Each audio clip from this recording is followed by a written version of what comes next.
ಬರ್ರಿ ಸರ್.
ಬರ್ರಿ ಈ ಕಡೆ ಬರ್ರಿ. ನಾವು ಹೋಗ್ಬಿಡ್ತೀವಿ ಸರ್.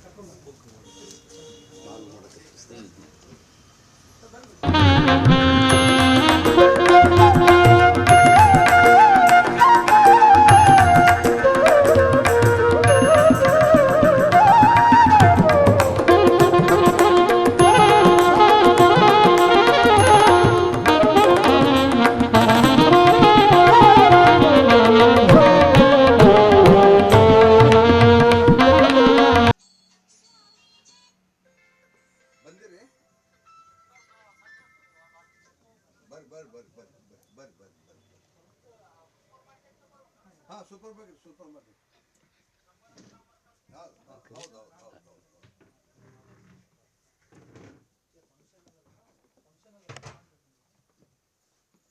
ಬನ್ನಿ ಸರ್.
ಅಲ್ಲಿ ಬರ್ರಿ ಟೇಬಲ್ ಇನ್ಸೈಡ್.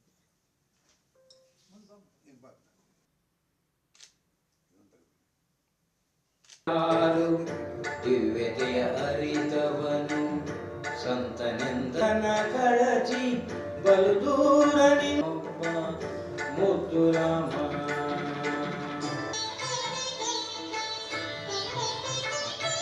ಸದಾತ ನೂರು ನೋವನ್ನು ಸಹಿಸಿ ನಗುತ್ತಲಿರುವ ದಿಕ್ಕು ದಶೆ ತೋರುವಾತ ಪರ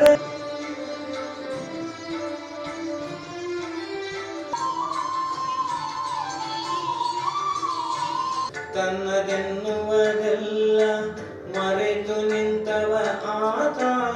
ತನ್ನದೆನ್ನುವುದೆಲ್ಲ ಮರೆತು ನಿಂತವ ಆತ. ಸಂತನೆಂದರೆ ಯೋಗಿ ಮುದ್ದು ರಾಮ.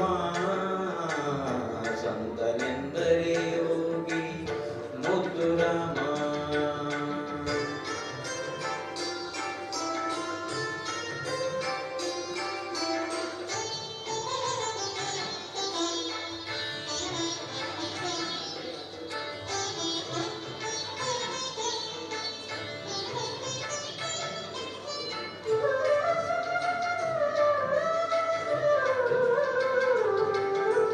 ನಾ ಕಿರಿದು ನೀಗಿರಿದು ಎಂದವನೇ ನಿಜ ಯೋಗಿ.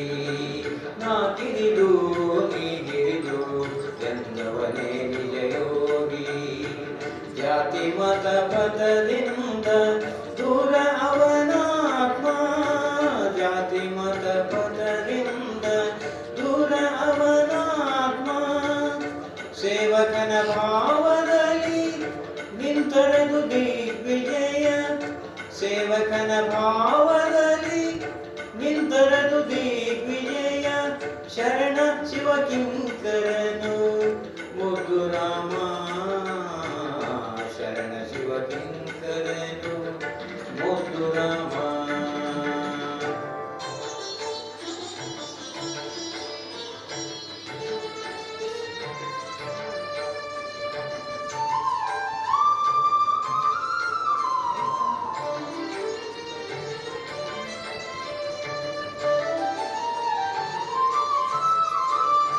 ಅನುಭವದ ನೆಲೆಯಿಂದ ನಿಜವರಿತ ಸಿದ್ಧನಿಗೆ ಒಬ್ಬರಿಗೆ ಹಂಗೇನು ಬರಿ ಕುಡಿಸಲೇನು. ಕಲ್ಲು ಮಾಣಿಕೆವೆಲ್ಲ ನೋಟದಲ್ಲಿ ಒಂದೇ ಬಗೆ. ಅವನಾತ್ಮ ನಿರ್ಮಲವೋ ಮುದ್ದು ರಾಮ. ಅವನಾತ್ಮ ನಿರ್ಮಲವೋ ಮುದ್ದು ರಾಮ. ಇವತ್ತು ಸಿದ್ಧಲಿಂಗೇಶ್ವರ ಬುಕ್ ಡಿಪೋ ಮತ್ತು ಪ್ರಕಾಶನ ಸಂಸ್ಥೆ ತನ್ನ 49ನೇ ವಾರ್ಷಿಕೋತ್ಸವವನ್ನು ಆಚರಿಸಿಕೊಳ್ತಾ ಇದೆ. ಮುಂದಿನ ವರ್ಷ 50ರ ಸುವರ್ಣ ಸಂಭ್ರಮ ಹೊಸ್ತಿಲಲ್ಲಿ ಇರ್ತಕ್ಕಂಥ ಈ ಪ್ರಕಾಶನ ಸಂಸ್ಥೆ ಕೇವಲ ಒಂದೇ ದಿನಕ್ಕೆ ಇದು ಮೇಲಕ್ಕೆ ಬಂದಿರತಕ್ಕಂಥದ್ದಲ್ಲ. ಕಳೆದ 48 ವರ್ಷಗಳ ಹಿಂದೆ ಪ್ರಾರಂಭಿಸಿರ್ತಕ್ಕಂಥ ಡಾಕ್ಟರ್ ಬಸವರಾಜ್ ಜಿ ಕೋನೆಕ್ ಅವರು ಆಳಂದ್ ತಾಲೂಕಿನ ಮಾಡ್ಯಾಳ ಗ್ರಾಮದಿಂದ ಇಲ್ಲಿಗೆ ಬಂದು ತಮ್ಮದೇ ಆಗಿರ್ತಕ್ಕಂಥ ಶ್ರಮ ಮತ್ತು ಸಂಸ್ಕೃತಿಯ ಮೂಲಕ ಅವರು ಈ ಇಲ್ಲಿರುವಂತಹ ಬಾವಿಕಟ್ಟಿಯವರ ಪುಸ್ತಕ ವ್ಯಾಪಾರಿಗಳ ಹತ್ತಿರ ಕೆಲಸವನ್ನು ಸೇರಿಕೊಂಡು ಆ ಕೆಲಸದ ಅನುಭವಗಳನ್ನು ಪಡೆದುಕೊಂಡು ಬಸವಣ್ಣನವರ ತತ್ವಗಳು ಮತ್ತು ಅದರ ಜೊತೆಯಾಗಿ ಯಡಿಯೂರು ಸಿದ್ಧಲಿಂಗೇಶ್ವರರ ಒಂದು ದಿವ್ಯ ಕೃಪಾ ಕಟಾಕ್ಷಕ್ಕೆ ಒಳಗಾಗಿರ್ತಕ್ಕಂಥ ಬಸವರಾಜ್ ಕೋನೆಕ್ ಅವರು 12/12/1972 ಈ ಒಂದು ಪುಸ್ತಕ ಸಂಸ್ಥೆಯನ್ನು ಪ್ರಾರಂಭಿಸಿದರು. ಅವತ್ತು ಪ್ರಾರಂಭಿಸಿರ್ತಕ್ಕಂಥ ಒಂದು ಸಣ್ಣ ಗೂಡಂಗಡಿಯಿಂದ ಪ್ರಾರಂಭವಾಗಿರ್ತಕ್ಕಂಥ ಈ ಪುಸ್ತಕ ಪ್ರಕಾಶನ ಸಂಸ್ಥೆ ಇವತ್ತು ಬುಕ್ ಮಹಲ್ದವರೆಗೆ ಬಂದಿರತಕ್ಕಂಥದ್ದು ಭಾಳಷ್ಟು ಮೆಚ್ಚಿಕೊಳ್ಬೇಕಾಗಿದೆ. ಯಾಕಂದರೆ ಅವರು ನಿರಂತರವಾಗಿರ್ತಕ್ಕಂಥ ಶ್ರಮದಿಂದ ಯಡಿಯೂರು ಸಿದ್ಧಲಿಂಗೇಶ್ವರರು ಮತ್ತು ಶರಣಬಸವೇಶ್ವರರನ್ನು ಅವರು ಮನಸಾರೆ ಒಪ್ಪಿಕೊಂಡು ಕಲಬುರಗಿಯಲ್ಲಿ ತಮ್ಮ ಕಾಯಕವನ್ನು ಪ್ರಾರಂಭಿಸಿದ ಮೇಲೆ ಹಂತ ಹಂತವಾಗಿ ಅವರು ಮೇಲಕ್ಕೆ ಬಂದಿರತಕ್ಕಂಥದ್ದನ್ನು ತಮಗೆಲ್ಲರಿಗೂ ಕೂಡ ಗೊತ್ತಿದೆ. ಯಾಕಂದರೆ ಬಸವರಾಜ್ ಕೋನೆಕ್ ಅವರು ತಮ್ಮ ಸಿದ್ಧಲಿಂಗೇಶ್ವರ ಪ್ರಕಾಶನವನ್ನು ಸ್ಥಾಪಿಸಿದ ಮೇಲೆ ಈ ಭಾಗದಲ್ಲಿರ್ತಕ್ಕಂತಹ ಇಲ್ಲಿರುವಂತಹ ಗುಲ್ಬರ್ಗ ವಿಶ್ವವಿದ್ಯಾಲಯದ ವಿದ್ಯಾರ್ಥಿಗಳಿಗೆ ಪಠ್ಯಕ್ಕೆ ಬೇಕಾಗಿರ್ತಕ್ಕಂಥ ಅಮೂಲ್ಯವಾಗಿರ್ತಕ್ಕಂಥ ಸಿಲೆಬಸ್ಸಿಗೆ ತಕ್ಕಂತೆ ಇಲ್ಲಿರುವಂಥ ಪುಸ್ತಕಗಳು ದೊರೆಯದೇ ಇದ್ದಾಗ ಕರ್ನಾಟಕ ವಿಶ್ವವಿದ್ಯಾಲಯ ಧಾರವಾಡದ ಹಲವಾರು ಪುಸ್ತಕಗಳನ್ನು ಓದಿ ಇಲ್ಲಿ ನಾವೇನು ಮಾಡಬೇಕಾಗಿತ್ತು ಅಂದರೆ ಪಠ್ಯ ಪುಸ್ತಕವನ್ನು ಓದಬೇಕಾಗಿರ್ತಕ್ಕಂಥ ಅನಿವಾರ್ಯತೆ ಇತ್ತು. ಅದನ್ನು ಮನಗಂಡಿರ್ತಕ್ಕಂಥ ಬಸವರಾಜ ಕೋನೆಕ್ ಅವರು ಅದನ್ನು ಇಲ್ಲಿರುವಂತಹ ನಮ್ಮ ಗುಲ್ಬರ್ಗ ವಿಶ್ವವಿದ್ಯಾಲಯದಲ್ಲಿರ್ತಕ್ಕಂಥ ಮತ್ತು ಇಡೀ ಕಲಬುರಗಿ ಹೈದರಾಬಾದ್ ಕರ್ನಾಟಕ ಪ್ರದೇಶದಲ್ಲಿರ್ತಕ್ಕಂಥ ಉಪನ್ಯಾಸಕರನ್ನು ಪ್ರತಿಭಾನ್ವಿತರನ್ನು ಶೋಧಿಸಿ ಅವರೇ ಅವರ ಮನೆ ಬಾಗಿಲಿಗೆ ಹೋಗಿ ಹಲವಾರು ಪುಸ್ತಕಗಳನ್ನು ಅವರಿಗೆ ಕೊಡುವುದರ ಮೂಲಕವಾಗಿ ಮತ್ತೆ ಅವರಿಂದ ಇತಿಹಾಸ, ರಾಜ್ಯಶಾಸ್ತ್ರ ಹೀಗೆ ಅವರು ಬರೆಸಿರ್ತಕ್ಕಂಥ ಪುಸ್ತಕಗಳು ಕ್ರಾಂತಿಯನ್ನು ಅವರು ಮಾಡಿದ್ದಾರೆ. ಹೀಗಾಗಿ ನಮ್ಮ ಗುಲ್ಬರ್ಗ ವಿಶ್ವವಿದ್ಯಾಲಯದ ವಿದ್ಯಾರ್ಥಿಗಳಿಗೆ ಮತ್ತು ಉಪನ್ಯಾಸಕರಿಗೆ ಬೋಧನೆಯನ್ನು ಮಾಡಲಿಕ್ಕೆ ಮತ್ತು ಪಠ್ಯವನ್ನು ಕಲೀಲಿಕ್ಕೆ ಅಮೂಲ್ಯವಾಗಿರ್ತಕ್ಕಂಥ ಒಂದು ಪುಸ್ತಕ ಪ್ರಕಟಣೆಯನ್ನು ಮಾಡುವುದರ ಮೂಲಕ ಉಪನ್ಯಾಸಕರನ್ನು ಕೂಡ ಲೇಖಕರನ್ನಾಗಿ ಮಾಡಿರುವಂಥ ಕೀರ್ತಿ ಡಾಕ್ಟರ್ ಬಸವರಾಜ ಕೋನೆಕ್ ಅವರಿಗೆ ಸಲ್ತಾ ಇದೆ. ಅದರಂತೆ ಅವರ ಪ್ರಕಾಶನ ಸಂಸ್ಥೆ ಮುಂದೆ ಬೆಳೆದು ಬಂದಂತೆ ಅವರ ಧರ್ಮ ಪತ್ನಿಯಾಗಿರ್ತಕ್ಕಂಥ ಲಿಂಗೈಕ್ಯ ಬಸಮ್ಮ ಕೋನೆಕ್ ಅವರ ಹೆಸರಿನ ಮೇಲೆ 1991ರಲ್ಲಿ ಬಸವ ಪ್ರಕಾಶನ ಅನ್ನುವಂಥದ್ದನ್ನು ಪ್ರಾರಂಭಿಸಿದರು. ಅಲ್ಲಿಯೂ ಕೂಡ ಹಲವಾರು ಸಾಹಿತ್ಯಿಕ ಕೃತಿಗಳನ್ನು ಅನೇಕ ಪುಸ್ತಕಗಳನ್ನು ಪ್ರಕಟಿಸುವುದರ ಮೂಲಕವಾಗಿ MSI ಡೀಲರ್ಸ್ನಿಂದ ಅತ್ಯುತ್ತಮವಾಗಿರ್ತಕ್ಕಂಥ ಒಂದು ಪುಸ್ತಕ ಪ್ರಕಾಶನ ಅಂತಂದೇಳಿ ಪ್ರಕಾಶಕನು ಕೂಡ ಪ್ರಶಸ್ತಿಯನ್ನು ಬಂದಿರತಕ್ಕಂಥದ್ದನ್ನು ಕೂಡ ನಾವು ನೆನಪಿಸ್ಕೊಳ್ಬೇಕು. ಆಮೇಲೆ 2002ರಲ್ಲಿ ಶ್ರೀ ಸಿದ್ಧಲಿಂಗೇಶ್ವರ ಬುಕ್ ಡಿಪೋ ಮತ್ತು ಬುಕ್ ಡಿಪೋ ಮತ್ತು ಪ್ರಕಾಶನ ಸಂಸ್ಥೆ 2002ರಲ್ಲಿ ಬೆಳ್ಳಿ ಹಬ್ಬವನ್ನು ಆಚರಿಸುವಂಥ ಸಂದರ್ಭದಲ್ಲಿ ಆಗ ಅವರ ಮಗನ ಹೆಸರಿನ ಮೇಲೆ ಶ್ರೀ ಸಿದ್ಧಲಿಂಗೇಶ್ವರ ಪ್ರಕಾಶನ ಅನ್ನುವಂಥದ್ದನ್ನು ಪ್ರಾರಂಭಿಸಿದರು. ಹೀಗಾಗಿ ಈ ಸಿದ್ಧಲಿಂಗೇಶ್ವರ ಬುಕ್ ಡಿಪೋ ಮತ್ತು ಪ್ರಕಾಶನ ಸಂಸ್ಥೆಯ ಅಡಿಯಲ್ಲಿ ಬಸವ ಪ್ರಕಾಶನ ಮತ್ತು ಶ್ರೀ ಸಿದ್ಧಲಿಂಗೇಶ್ವರ ಪ್ರಕಾಶನ ಇವುಗಳು 3 ಸಹೋದರಿ ಸಂಸ್ಥೆಗಳು ಇವತ್ತು ಕಾರ್ಯವನ್ನು ನಿರ್ವಹಿಸ್ತಾ ಇದ್ದೇವೆ. ಇಂಥ ಕಾರ್ಯವನ್ನು ನಿರ್ವಹಿಸುವಂಥ ಸಂದರ್ಭದಲ್ಲಿ 2002ರಿಂದ ಬೆಳ್ಳಿ ಹಬ್ಬ ಆಚರಣೆಯನ್ನು ಮಾಡಿದ ಮೇಲೆ ಇಡೀ ನಮ್ಮ ಕಲ್ಯಾಣ ಕರ್ನಾಟಕ ಭಾಗದ 25 ಮೌಲಿಕವಾಗಿರ್ತಕ್ಕಂಥ ಕೃತಿಗಳನ್ನು ಪ್ರಕಟಿಸುವುದರ ಮೂಲಕವಾಗಿ ಸಾಹಿತ್ಯ ಕ್ಷೇತ್ರವನ್ನು ಪ್ರವೇಶವನ್ನು ಮಾಡಿರ್ತಕ್ಕಂಥ ಈ ಪ್ರಕಾಶನ ಸಂಸ್ಥೆ ಪ್ರತಿ ವರ್ಷ 50, 75, 100, 111, 115, 180 ಹೀಗೆ ಪ್ರತಿ ವರ್ಷವೂ ತನ್ನ ದಾಖಲೆಯನ್ನು ತಾನೇ ಸೃಷ್ಟಿಯನ್ನು ಮಾಡಿ ತನ್ನ ದಾಖಲೆಯನ್ನು ಮುರಿಯುವಂಥ ಕೆಲಸವನ್ನು ಶ್ರೀ ಸಿದ್ಧಲಿಂಗೇಶ್ವರ ಪ್ರಕಾಶನ ಮಾಡ್ತಾ ಬಂದಿದೆ. ಇವತ್ತು 3700ಕ್ಕೂ ಹೆಚ್ಚು ಕೃತಿಗಳು, ಜನಪ್ರಿಯ ಮಾಲಿಕೆಗಳು, ಸಾಹಿತ್ಯ ಮಾಲಿಕೆಗಳು, ತಾಲೂಕು ದರ್ಶನಗಳು ಮತ್ತು ಈ ಭಾಗದ ಕವಿಗಳ ಮೇಲೆ ಲೇಖಕರ ಕೃತಿಗಳು, ಸಂಪಾದನೆಗಳು, ಅಭಿನಂದನಾ ಗ್ರಂಥಗಳು ಮತ್ತು ಸಂಸ್ಮರಣ ಗ್ರಂಥಗಳು, ವಚನ ಸಾಹಿತ್ಯ, ದಾಸ ಸಾಹಿತ್ಯ ಹೀಗೆ ಹಲವಾರು ಸಾಹಿತ್ಯದ ಎಲ್ಲ ಪ್ರಕಾರಗಳಲ್ಲಿರ್ತಕ್ಕಂಥ ಸುಮಾರು 3700 ಕೃತಿಗಳನ್ನು ಪ್ರಕಟಣೆಯನ್ನು ಮಾಡುವುದರ ಜೊತೆಗೆ ಈ ಭಾಗದಲ್ಲಿರ್ತಕ್ಕಂಥ ಗುಲ್ಬರ್ಗ ವಿಶ್ವವಿದ್ಯಾಲಯ, ರಾಯಚೂರು ವಿಶ್ವವಿದ್ಯಾಲಯ, ಬೀದರ್ ವಿಶ್ವವಿದ್ಯಾಲಯ, ರಾಣಿ ಚೆನ್ನಮ್ಮ ವಿಶ್ವವಿದ್ಯಾಲಯ, ಬಳ್ಳಾರಿ ವಿಶ್ವವಿದ್ಯಾಲಯ ಹೀಗೆ ಹಲವಾರು ವಿಶ್ವವಿದ್ಯಾಲಯದ ಪಠ್ಯಪುಸ್ತಕಗಳನ್ನು ಪ್ರಕಟಣೆಯನ್ನು ಮಾಡುವುದರ ಮೂಲಕವಾಗಿ ಯಾವ ವಿಶ್ವವಿದ್ಯಾಲಯಗಳು ಪ್ರಸಾರಾಂಗದ ಕಾರ್ಯವನ್ನು ಮಾಡಬೇಕಾಗಿತ್ತೋ ಅಂಥ ಪ್ರಸಾರಾಂಗದ ಕಾರ್ಯವನ್ನು ಕೂಡ ಬಸವರಾಜ ಕೋನೆಕ್ ಅವರು ಇಲ್ಲಿ ಅಚ್ಚುಕಟ್ಟಾಗಿ ನಿರ್ವಹಿಸಿರ್ತಕ್ಕಂಥದ್ದನ್ನು ಕೂಡ ನಾವು ಈ ಸಂದರ್ಭದಲ್ಲಿ ನೆನಪಿಸಿಕೊಳ್ಬೇಕು. ಇಷ್ಟೆಲ್ಲ ಮಾಡಿರ್ತಕ್ಕಂಥ ಸಾಧನೆಗಳ ಜೊತೆಗೆ ಬಸವರಾಜ ಕೋನೆಕ್ ಅವರು ಇಲ್ಲಿರ್ತಕ್ಕಂಥ ಎಲ್ಲ ಲೇಖಕರನ್ನು ಇವತ್ತು ಜಾತಿ, ಮತ, ಧರ್ಮ, ಲಿಂಗ ಇವುಗಳನ್ನು ಮೀರಿ ಎಲ್ಲರಿಗೂ ಕೂಡ ಪ್ರಾತಿನಿಧ್ಯವನ್ನು ಕೊಡುವುದರ ಮೂಲಕವಾಗಿ ಇವತ್ತು ಅನೇಕ ಹೊಸ ಲೇಖಕರನ್ನು, ಯುವ ಲೇಖಕರನ್ನು ಸೃಷ್ಟಿಯನ್ನು ಮಾಡಿರ್ತಕ್ಕಂಥ ಮತ್ತು ಯುವ ಲೇಖಕರಿಗೆ ಅವಕಾಶವನ್ನು ಕೊಡುವುದರ ಮೂಲಕವಾಗಿ ಇವತ್ತು ರಾಜ್ಯ ಮಟ್ಟದಲ್ಲಿ ಅವರು ಲೇಖಕರಾಗಿ, ಲೇಖಕಿಯರಾಗಿ ಗುರುತಿಸಲಿಕ್ಕೆ ಶ್ರೀ ಸಿದ್ಧಲಿಂಗೇಶ್ವರ ಪ್ರಕಾಶನ ಸಂಸ್ಥೆ ಮಾಡಿರುವಂಥ ಕಾರ್ಯ ಬಹು ಅಪಾರವಾಗಿರ್ತಕ್ಕಂಥ ಪ್ರಕಾಶನ ಸಂಸ್ಥೆ ಇವತ್ತು ನಾವೆಲ್ಲರೂ ಕೂಡ ನೋಡ್ತಾ ಇದ್ದೇವೆ. ಏನು ಅಂತಂದರೆ ಇವತ್ತು ಪುಸ್ತಕ ಖರೀದಿ ಆಗ್ತಾ ಇಲ್ಲ, ಸಾರ್ವಜನಿಕ ಪುಸ್ತಕ ಆಯ್ಕೆ ಸಮಿತಿಯಲ್ಲಿ ಆಯ್ಕೆಯಾಗಿರ್ತಕ್ಕಂಥ ಕೃತಿಗಳನ್ನು ಇವತ್ತು ತೆಗೆದುಕೊಳ್ತಾ ಇಲ್ಲ. ಇಷ್ಟೆಲ್ಲ ಸಂದರ್ಭಗಳು ಯಾಕೆ ಬಂದಿವೆ ಅನ್ನುವಂಥದ್ದಾದರೆ ನಮ್ಮ ಉತ್ತರ ಕರ್ನಾಟಕ, ಕಲ್ಯಾಣ ಕರ್ನಾಟಕ ಭಾಗದಲ್ಲಿ ಅನೇಕ ಪ್ರಕಾಶಕರಿಗಿಂತ ನಾವೆಲ್ಲರೂ ಕೂಡ ಅದರಲ್ಲಿ ಕೂಡ ಸಿದ್ಧಲಿಂಗೇಶ್ವರ ಪ್ರಕಾಶನ ತನ್ನ ಮೌಲ್ಯವನ್ನು ಹೆಚ್ಚಿಸಿಕೊಂಡು ಅಮೂಲ್ಯವಾಗಿರ್ತಕ್ಕಂಥ ಕೃತಿಗಳನ್ನು ಪ್ರಕಟಿಸಿದೆ.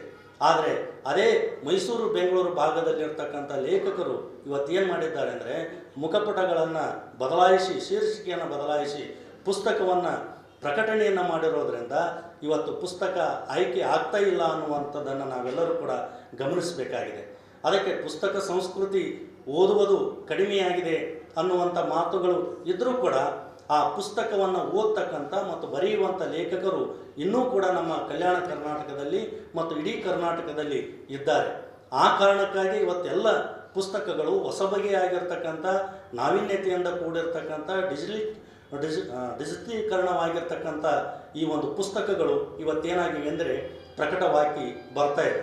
ಸಿದ್ಧಲಿಂಗೇಶ್ವರ ಪ್ರಕಾಶನ ಸಂಸ್ಥೆ ಆ ಎಲ್ಲ ಮೌಲ್ಯಗಳನ್ನು ಕಾಪಾಡಿಕೊಂಡು ಇವತ್ತು ತನ್ನ 49ನೇ ವಾರ್ಷಿಕೋತ್ಸವವನ್ನು ಆಚರಿಸುವಂಥ ಸಂದರ್ಭದಲ್ಲಿ ಮುಂದಿನ ದಿನಗಳಲ್ಲಿ ಅಂದರೆ 2027 ಜನವರಿಯಿಂದ ಡಿಸೆಂಬರ್ 12ನೇ ತಾರೀಕಿನ ಒಳಗಾಗಿಯೇ ಇಡೀ ನಮ್ಮ ಕಲ್ಯಾಣ ಕರ್ನಾಟಕ ಭಾಗದಲ್ಲಿ ಈ ಸಿದ್ಧಲಿಂಗೇಶ್ವರ ಪ್ರಕಾಶನ ಸಂಸ್ಥೆಯ ಒಂದು ವಾರ್ಷಿಕೋತ್ಸವವನ್ನು ವರ್ಷದುದ್ದಕ್ಕೂ ಮಾಡಿ 12/12/2027ಕ್ಕೆ ಕಲಬುರಗಿಯಲ್ಲಿ ಒಂದು ಬೃಹತ್ ಆಗಿರ್ತಕ್ಕಂಥ ಸಮಾವೇಶವನ್ನು ಮಾಡುವುದರ ಮೂಲಕವಾಗಿ ಸುವರ್ಣ ಮಹೋತ್ಸವವನ್ನು ಒಂದು ಕಡೆಗೆ ಸಿದ್ಧಲಿಂಗೇಶ್ವರ ಬುಕ್ ಡಿಪೋ ಮತ್ತು ಪ್ರಕಾಶನ ಸಂಸ್ಥೆ ಆಚರಿಸಿಕೊಂಡ್ರೆ ಅದರ ಸಂಸ್ಥಾಪಕರಾಗಿರ್ತಕ್ಕಂಥ ಬಸವರಾಜ ಕೋನೇಕ್ ಅವರ 75ನೇ ವರ್ಷದ ಸಂಭ್ರಮವನ್ನು ಕೂಡ ಅಲ್ಲಿ ಆಚರಣೆಯನ್ನು ಮಾಡ್ತಾ ಇದ್ದೇವೆ.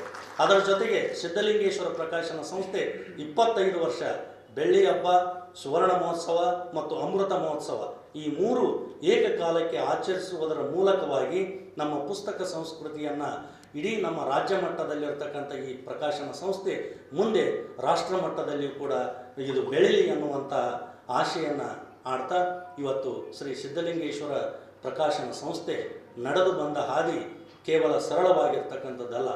ಅವರು ಕಲ್ಲು ಮುಳ್ಳುಗಳನ್ನು ದಾಟಿ ಎಷ್ಟೇ ಸಮಸ್ಯೆಗಳು ಸವಾಲುಗಳನ್ನು ಎದುರಿಸುವುದರ ಮೂಲಕವಾಗಿ ಒಂದು ಶಾಶ್ವತವಾಗಿರ್ತಕ್ಕಂತಹ ಒಂದು ಸಂಸ್ಥೆಯನ್ನು ಸ್ಥಾಪಿಸುವುದರ ಮೂಲಕವಾಗಿ ಮೌಲ್ಯಾಧಾರಿತವಾಗಿರ್ತಕ್ಕಂಥ ಕೃತಿಗಳನ್ನು ಪ್ರಕಟಣೆಯನ್ನು ಮಾಡುವುದರ ಮೂಲಕವಾಗಿ ಶ್ರೀ ಸಿದ್ಧಲಿಂಗೇಶ್ವರ ಪ್ರಕಾಶನ ಸಂಸ್ಥೆ ಬೆಳೆದು ಬಂದಿದೆ ಅನ್ನುವುದಕ್ಕೆ ಅವರ ಒಂದು ಇವತ್ತಿನ 74 ವರ್ಷಗಳಲ್ಲಿ ಇದ್ದರೂ ಕೂಡ ಅವರ ಚಟುವಟಿಕೆ ಕ್ರಿಯಾಶೀಲವಾಗಿರ್ತಕ್ಕಂಥದ್ದು. ಇವತ್ತಿಗೂ ಕೂಡ ಅವರು ನಮ್ಮೆಲ್ಲರನ್ನೂ ಕೂಡ ಎಚ್ಚರಿಸುವಂಥ ಬರವಣಿಗೆಗೆ ಹಚ್ಚುವಂಥ ಕೆಲಸವನ್ನು ಬಸವರಾಜ ಕೋನೇಕ್ ಅವರು ಮಾಡ್ತಾ ಇದ್ದಾರೆ. ಅದರ ಜೊತೆಯಾಗಿ ಅವರಿಗೆ ಹೆಗಲಿಗೆ ಹೆಗಲನ್ನು ಕೊಟ್ಟು ನಡೆಯುವಂಥ ಇಬ್ಬರು ಮಕ್ಕಳು ಕೂಡ ಇದ್ದಾರೆ, ಶ್ರೀ ಸಿದ್ಧಲಿಂಗ ಮತ್ತು ಶ್ರೀ ಶರಣಬಸವ. ಇವರಿಬ್ಬರು ಕೂಡ ತಂದೆಗೆ ತಕ್ಕ ಮಕ್ಕಳಾಗಿ ಇಡೀ ತಮ್ಮ ಪುಸ್ತಕೋದ್ಯಮವನ್ನು ಮುನ್ನಡೆಸಿಕೊಂಡು ಬರ್ತಾ ಇದ್ದಾರೆ. ಇದಕ್ಕೆ ಅವರ ಮಕ್ಕಳು ಮತ್ತು ಸೊಸೆಯಂದರು, ಅಳಿಯಂದರು ಇವರೆಲ್ಲರೂ ಕೂಡ ಇಡೀ ಕುಟುಂಬ ಅವರ ಬೆನ್ನೆಲುಬಾಗಿ ನಿಂತಿರೋದರಿಂದ ಮತ್ತು ಎಲ್ಲ ಲೇಖಕರು, ಪ್ರಕಾಶಕರು, ಗ್ರಂಥಪಾಲಕರು, ಪ್ರಾಂಶುಪಾಲರು, ಅದರ ಜೊತೆಯಾಗಿ ಸಮೂಹ ಮಾಧ್ಯಮದ ಮಿತ್ರರೆಲ್ಲರೂ ಕೂಡ ಇವತ್ತು ಶ್ರೀ ಸಿದ್ಧಲಿಂಗೇಶ್ವರ ಪ್ರಕಾಶನ ಸಂಸ್ಥೆಯ ಮುನ್ನಡೆಸುವುದಕ್ಕೆ ಅವರೆಲ್ಲರೂ ಪ್ರೇರಕ ಶಕ್ತಿಯಾಗಿದ್ದಾರೆ. ಆ ಹಿನ್ನೆಲೆಯಲ್ಲಿ ಇವತ್ತು ಶ್ರೀ ಸಿದ್ಧಲಿಂಗೇಶ್ವರ ಪ್ರಕಾಶನ ಸಂಸ್ಥೆಯನ್ನು ಡಾಕ್ಟರ್ ಬಸವರಾಜ ಕೋನೇಕ್ ಅವರು ಮುನ್ನಡೆಸಿಕೊಂಡು ಹೋಗ್ತಾ ಇದ್ದಾರೆ. ಇದು ಕೇವಲ ಅಮೃತ ಮಹೋತ್ಸವ ಅಷ್ಟೇ ಅಲ್ಲ, ಶತಮಾನೋತ್ಸವವನ್ನು ಆಚರಿಸುವಂಥ ಸಂದರ್ಭ ಬರಲಿ ಎನ್ನುವಂಥ ಮಾತುಗಳನ್ನು ಹೇಳಿ ನನ್ನ 2 ಮಾತುಗಳನ್ನು ಮುಗಿಸ್ತಾ ಇದ್ದೇನೆ. ನಮಸ್ಕಾರ.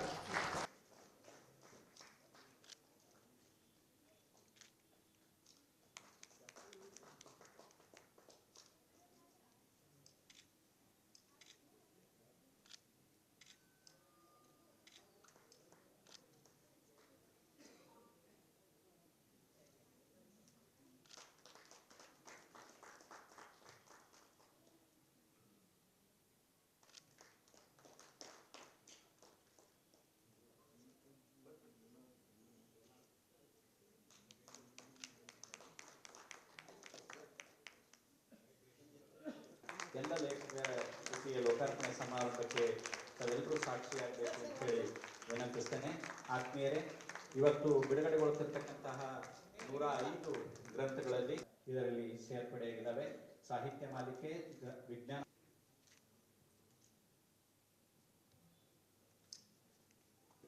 ಸಲಹಾ ಸಮಿತಿಯ ಹಿರಿಯ ಸದಸ್ಯರಾದಂತಹ ಡಾಕ್ಟರ್ ಶಿವರಾಜ್ ಪಾಟೀಲ್ ಅವರಿಂದ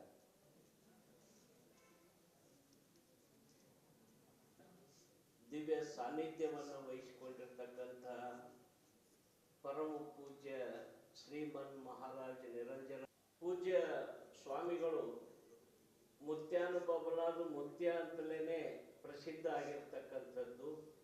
ಬಯಸಿ ಬಂದ ಭಕ್ತಾದಿಗಳಿಗೆ ಸಮಾಧಾನ ಶಾಂತಿ ನೀಡುವುದರ ಜೊತೆಗೆ ಅವರ ಕೃಪಾದೃಷ್ಟಿ ಮತ್ತು ಪ್ರಸಾದದಿಂದ ಪಾವನಗೊಳಿಸಿ ಇಡೀ ಕಲಬುರಗಿ ಜಿಲ್ಲೆಯ ತುಂಬ ಬಬಲಾದ ಮುತ್ಯ ಅಂದರೆ ಬೆಲ್ಲದ ಹಾಗೆ ಕಲ್ಲು ಸಕ್ಕರೆ ಹಾಗೆ ರುಚಿಯಾಗಿ ನಮ್ಮೆಲ್ಲರಿಗೂ ಕೂಡ ಅವರ ಪಾದಲಿಂಗ ದರ್ಶನ ಮಾಡಿಸ್ತಾ ಇದ್ದಾರೆ. ಚನ್ನವೀರ ಶಿವಯೋಗಿಗಳು ಲಿಂಗೈಕ್ಯರಾಗಿದ್ದಾರೆ.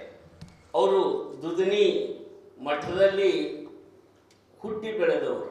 ಅದು ನಮ್ಮ ಮಹಾರಾಷ್ಟ್ರದ ಗಡಿನಾಡು ಊರು. ಚನ್ನವೀರ ಶಿವಯೋಗಿಗಳು ಶಕ್ತಿ ಆರಾಧಕರು, ಶಿವಭಕ್ತರು. ಶಿವಧರ್ಮ ಶಕ್ತಿ ಧರ್ಮವನ್ನು ಸಮ್ಮಿಲನಗೊಳಿಸಿ ಪ್ರಚಾರ ಮಾಡಿದಂಥವರು. ಬಹುಶಃ ಹುಮನಾಬಾದ್ ರೋಡಿಗೆ ಹೋಗೋರೆಲ್ಲ ಬಬಲಾದ ಮುತ್ಯ ಸ್ಥಾಪಿಸಿದಂಥ ಶಕ್ತಿ ದೇವತೆಯನ್ನು ದರ್ಶನ ಮಾಡಿ ಹೋಗುವಂಥ ಒಂದು ಪದ್ಧತಿಯನ್ನು ಬೆಳೆದು ಬಿಟ್ಟಿದೆ. ಕೃಷಿಕರಿಗೆ ಆದರ್ಶರಾಗಿ, ಅನ್ನದಾತನಿಗೆ ಭಾಗ್ಯವಿದಾತರಾಗಿ ಅನೇಕ ರೀತಿಯ ಪ್ರಗತಿ, ಸುಧಾರಣೆ, ಬದಲಾವಣೆಯನ್ನು ತಂದು ಕೃಷಿ ಕ್ಷೇತ್ರದಲ್ಲಿ ಅವರು ಅಪಾರವಾದ ಸಾಧನೆ ಮಾಡಿದ್ದಕ್ಕೆ ಕಲಬುರಗಿ ಶರಣಬಸವ ವಿಶ್ವವಿದ್ಯಾಲಯ ಇತ್ತೀಚೆಗೆ ಅವರಿಗೆ ಗೌರವ ಡಾಕ್ಟರೇಟ್ ಪದವಿ ಕೊಟ್ಟಿದ್ದು ನಮ್ಮೆಲ್ಲರಿಗೆ ಪರಮ ಸಂತೋಷವಾಗಿದೆ. ಅವರು ಪ್ರಶಸ್ತಿ ಬಯಸಿದವರಲ್ಲ, ಬೇಡಿದವರಲ್ಲ, ಕೇಳಿದವರಲ್ಲ. ಆದರೂ ಕೂಡ ಅವರ ಸೇವೆಗೆ ಒಂದು ಸಿಕ್ಕ ದೊಡ್ಡ ಗೌರವ, ಶರಣನ ಆಶೀರ್ವಾದ ಅವರಿಗೆ ನಮ್ಮ ಈ ಸಂಸ್ಥೆಯಿಂದ ಈಗ ಗುರು ಗೌರವ ಸಮರ್ಪಣೆಯನ್ನು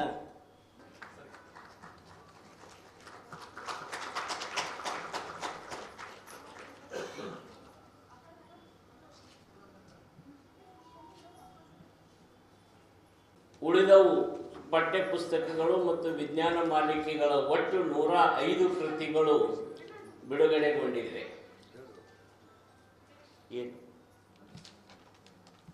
ಡಾಕ್ಟರ್ ಶಿವಾನಂದ ಕೆಳಗಿನಮನಿಯವರು ಆದಿಕವಿ ವಾಲ್ಮೀಕಿ ವಿಶ್ವವಿದ್ಯಾಲಯದ ಕುಲಪತಿಗಳು ತಮ್ಮ ಅಮೃತ ಹಸ್ತದಿಂದ ಲೋಕಾರ್ಪಣೆಗೊಳಿಸಿದ್ದಾರೆ ಎನ್ನುವಂಥ ವಿಷಯ ಈಗಾಗಲೇ ತಮ್ಮ ಗಮನಕ್ಕೆ ಬಂದಿದೆ. ಡಾಕ್ಟರ್ ಕೆಳಗಿನಮನಿಯವರು ಹಾವೇರಿ ಜಿಲ್ಲೆಯಲ್ಲಿ ಜನಿಸಿದವರು. ಕರ್ನಾಟಕ ವಿಶ್ವವಿದ್ಯಾಲಯದಲ್ಲಿ ಸ್ನಾತಕೋತ್ತರ ಪದವಿ PhDಯನ್ನು ಮಾಡಿದಂಥವರು. ಶಿವಮೊಗ್ಗ BR ಪ್ರಾಜೆಕ್ಟಿನ ಮೈಸೂರು ವಿಶ್ವವಿದ್ಯಾಲಯದ ಸ್ನಾತಕೋತ್ತರ ಕೇಂದ್ರದಲ್ಲಿ ಕನ್ನಡ ಪ್ರಾಧ್ಯಾಪಕರಾಗಿ ಸೇವೆಯನ್ನು ಸಲ್ಲಿಸಿ ಈಗ ತಾನೇ ರಾಯಚೂರು ವಿಶ್ವವಿದ್ಯಾಲಯದ ಕುಲಪತಿಗಳಾಗಿದ್ದಾರೆ. ನನಗೆ ಒಂದು ಸಂತೋಷ ಏನು ಅಂತ ಕೇಳಿದರೆ, ನಾನು ಮೈಸೂರು ವಿಶ್ವವಿದ್ಯಾಲಯದಲ್ಲಿ ಓದುವಾಗ ಡಾಕ್ಟರ್ ಹಮಾನಾಯ್ಕರು ಮುಖ್ಯಸ್ಥರಾಗಿದ್ದರು ಕನ್ನಡ ಅಧ್ಯಯನ ಸಂಸ್ಥೆ. BR ಪ್ರಾಜೆಕ್ಟ್ನಲ್ಲಿ ಶಿವಮೊಗ್ಗದಲ್ಲಿ H. ತಿಪ್ಪೇರುದ್ರ ಸ್ವಾಮಿಯವರಿದ್ದರು. ಇಬ್ಬರು ಪ್ರಮುಖರು ಇರತಕ್ಕಂಥ ಮೈಸೂರು ವಿಶ್ವವಿದ್ಯಾಲಯದ ಪರಂಪರೆಯ ಪ್ರತಿಷ್ಠಿತ ವಿಶ್ವವಿದ್ಯಾಲಯದ ಕನ್ನಡ ಅಧ್ಯಯನ ಸಂಸ್ಥೆಯ ಮುಖ್ಯಸ್ಥರಾಗಿರ್ತಕ್ಕಂಥದ್ದು ನಮ್ಮ ಉತ್ತರ ಕರ್ನಾಟಕದ ಒಂದು ಹೆಮ್ಮೆ ಮತ್ತು ಸಂತೋಷ ಅಂತ ನಾನು ಭಾವಿಸ್ತೇನೆ. ಬಹುಶಃ ಹಮಾನಾಯ್ಕರು ಮೈಸೂರಿನಲ್ಲಿದ್ದಾಗ ಶ್ರೀಕಂಠ ಕೂಡಿಗಿ ಅಂಥೇಳಿ ಪ್ರೊಫೆಸರು BR ಪ್ರಾಜೆಕ್ಟ್ನಲ್ಲಿದ್ದರು. ಅವರ ಬರೆದಂಥ ಪೋಸ್ಟ್ ಕಾರ್ಡ್ಗಳು ಇವತ್ತಿಗೂ ಕೂಡ ನನ್ನ ಹತ್ರ ಇವೆ. ಯಾಕೆ ಅಂತ ಹೇಳ್ತೀನಿ ಅಂದರೆ, ಕರ್ನಾಟಕದ ನೂರಾರು ಜನ ವಿದ್ವಾಂಸರ ಜೊತೆ ಸಂಪರ್ಕ ಸಂಬಂಧವಿರಿಸಿಕೊಂಡಂಥ ನಾನು ಹಮಾನಾಯ್ಕರು ಮತ್ತು ಶ್ರೀಕಂಠ ಕೂಡಿಗೆಯವರು ಬರೆದ ಪತ್ರ ಜೋಪಾನವಾಗಿಟ್ಟಿದ್ದೇನೆ. ಯಾಕೆಂದರೆ ನುಡಿದರೆ ಮುತ್ತಿನ ಹಾರದಂತಿರಬೇಕು ಎನ್ನುವ ಹಾಗೆ ಬರೆದರೆ ಮುತ್ತಿನ ಜೋಡಣೆಯಂತೆ ಇರತಕ್ಕಂಥ ಅಕ್ಷರಗಳು. ಇಬ್ಬರು ಮಹನೀಯರ ಅಕ್ಷರಗಳು ಮ್ಯೂಸಿಯಂನಲ್ಲಿಡಬೇಕು. ಅಷ್ಟು ಶುದ್ಧವಾದ ಕನ್ನಡವನ್ನು ಬರೆದು ತಮ್ಮ ಕೈಯಿಂದಲೇ ಬರೆದು ಎಲ್ಲರಿಗೂ ಪತ್ರವನ್ನು ಕಳಿಸ್ತಾ ಇದ್ದರು. ಅಂಥ ಒಂದು ಪ್ರತಿಭಾವಂತರು ಇದ್ದಂಥ ವಿಶ್ವವಿದ್ಯಾಲಯದಿಂದ ಅವರು ಪ್ರಾಧ್ಯಾಪಕರಾಗಿ ಕೆಲಸ ಮಾಡಿ ಇವತ್ತು ಕುಲಪತಿಗಳಾಗಿದ್ದಾರೆ. ಕೆಳಗಿನಮನಿಯವರು ಅವಿಶ್ರಾಂತವಾಗಿ ಸಂಶೋಧನೆ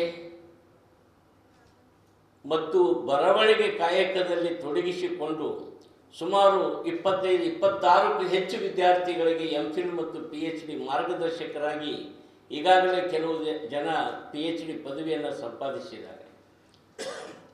ಅವರ ಪ್ರಕಟಣೆ, ಸಾಧನೆ, ಬೋಧನೆ ತೃಪ್ತಿಕರವಾಗಿರುವುದರಿಂದ ಕುಲಪತಿ ತಾವರ್ಚಂದ್ ಅವರು ಅವರ ಕುಲಾಧಿಪತಿಗಳಾಗಿರ್ತಕ್ಕಂಥ ತಾವರ್ಚಂದ್ ಅವರು ಅವರನ್ನು ಕುಲಪತಿಗಳನ್ನಾಗಿ ನೇಮಿಸಿದ್ದು ಮತ್ತು ರಾಯಚೂರಿಗೆ ಅವರ ಸೇವೆ ಸಲ್ಲಿಸಲು ಬಂದದ್ದು ನಮಗೆ ಸಂತೋಷವಾಗಿ, ಅವರನ್ನು ಈ ಕಾರ್ಯಕ್ರಮಕ್ಕೆ ಬರಬೇಕು ಅಂತ ಕೇಳಿಕೊಂಡಾಗ ಸಂತೋಷವಾಗಿ ನಮ್ಮ ಗವಿಸಿದ್ದಪ್ಪ ಪಾಟೀಲ್ ಅವರು ಸಂಪರ್ಕಿಸಿದಾಗ ಒಪ್ಪಿಕೊಂಡು ಆಗಮಿಸಿದ್ದಾರೆ. ಅವರಿಗೆ ಈ ಸಂದರ್ಭದಲ್ಲಿ ನಮ್ಮ ಸಿದ್ಧಲಿಂಗ ಪ್ರಕಾಶನದ ಮಾಲೀಕರಾದ ಸಿದ್ಧಲಿಂಗ ಕೋನೇಕ್ ಅವರು ಬಂದು ಗೌರವಿಸಬೇಕು ಅಂತ ವಿನಂತಿಸಿಕೊಳ್ತೀನಿ.